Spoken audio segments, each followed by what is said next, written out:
Long before the wall we know today stretched across mountains and valleys, ancient Chinese states built simple earthen barriers during the 7th century BCE.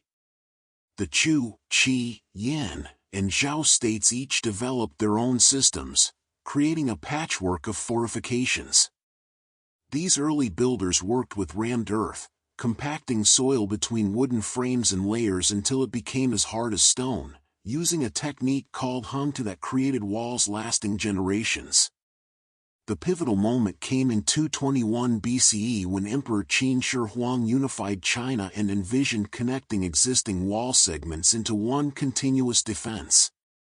General Meng Tian oversaw this unprecedented project, coordinating over 300,000 workers, farmers fulfilling corvée duty, prisoners performing hard labor, and soldiers serving as both defenders and builders. The route followed mountain ridgelines wherever possible, using natural topography as defense. Where mountains provided stone, workers quarried and shaped it.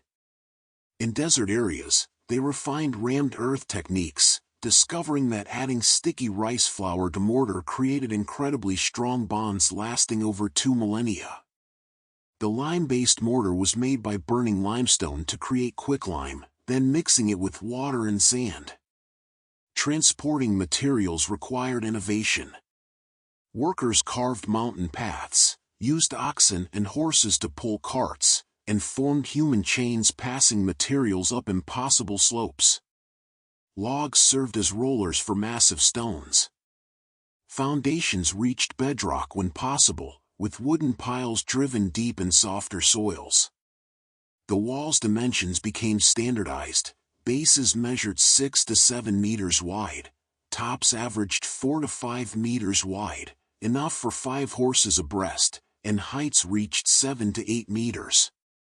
Watchtowers punctuated the wall every few hundred meters, standing taller than the wall itself.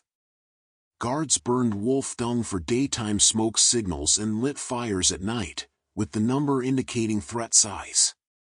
Inside towers, guards maintained living quarters and storage for arrows, food, and firewood. Between major towers stood smaller beacon platforms, creating a communication network that could relay messages the wall's length in hours. Construction methods evolved through different terrain. In mountainous regions, workers carved platforms into hillsides. Where clay was abundant, brick-making workshops employed thousands, firing standardized blocks in large kilns. The Ming Dynasty, 1368 to 1644 CE, became history's greatest wall builders, reconstructing and extending the wall to its most complete form. Ming engineers created double wall systems in critical areas, cut stones to fit precisely, and built drainage systems preventing erosion. Worker villages grew near construction sites, becoming temporary communities where families lived during building seasons. Feeding the workforce required constant supply caravans bringing grain and vegetables. Wells were dug at regular intervals. In steep passes, builders created staircases within the wall itself, some nearly vertical. Where the wall crossed rivers, they built fortified water gates with iron gratings. The wall's construction left marks beyond its physical presence.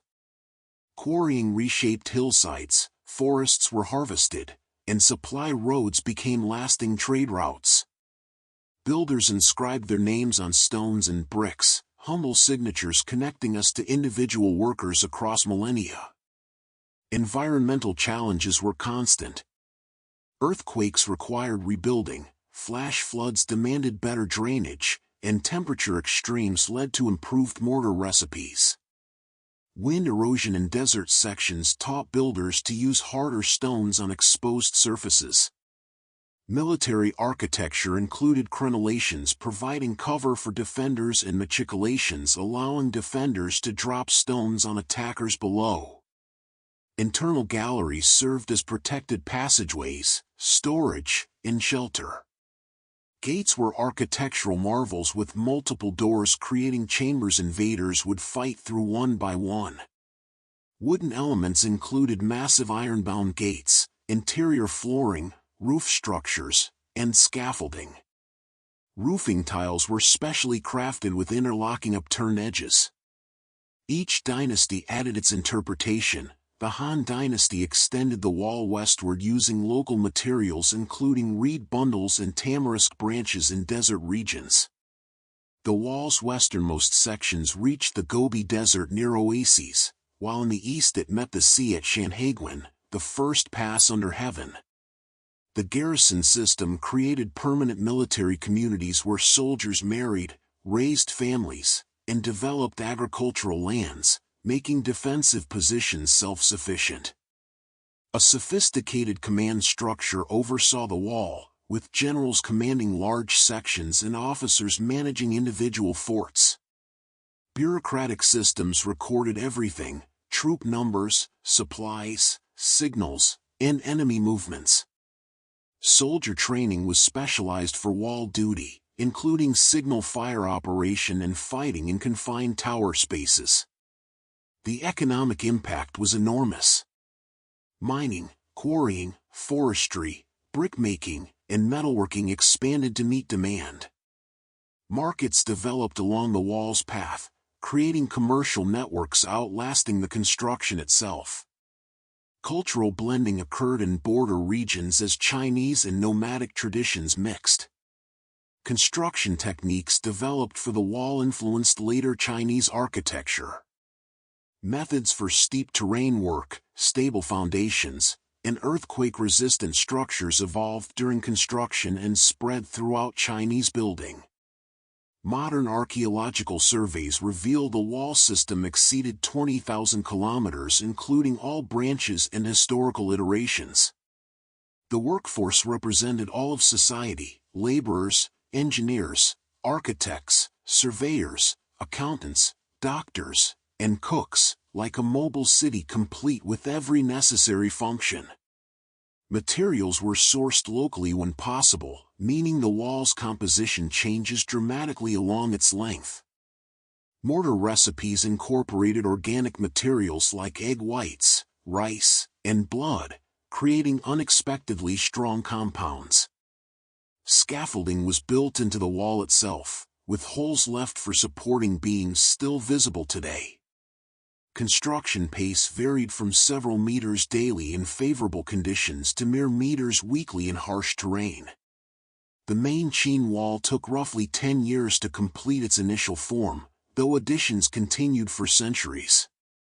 Winter required careful preservation. Unfinished sections were covered with earth or straw to protect fresh mortar from freezing. Workers returned home, and skeleton crews maintained camps until spring resumed the cycle. The Great Wall's construction mobilized millions over centuries, from emperors who commanded its creation to anonymous workers who carried stones up mountains. It stands as a monument to human determination and the ability to complete projects spanning generations, one of humanity's most impressive achievements.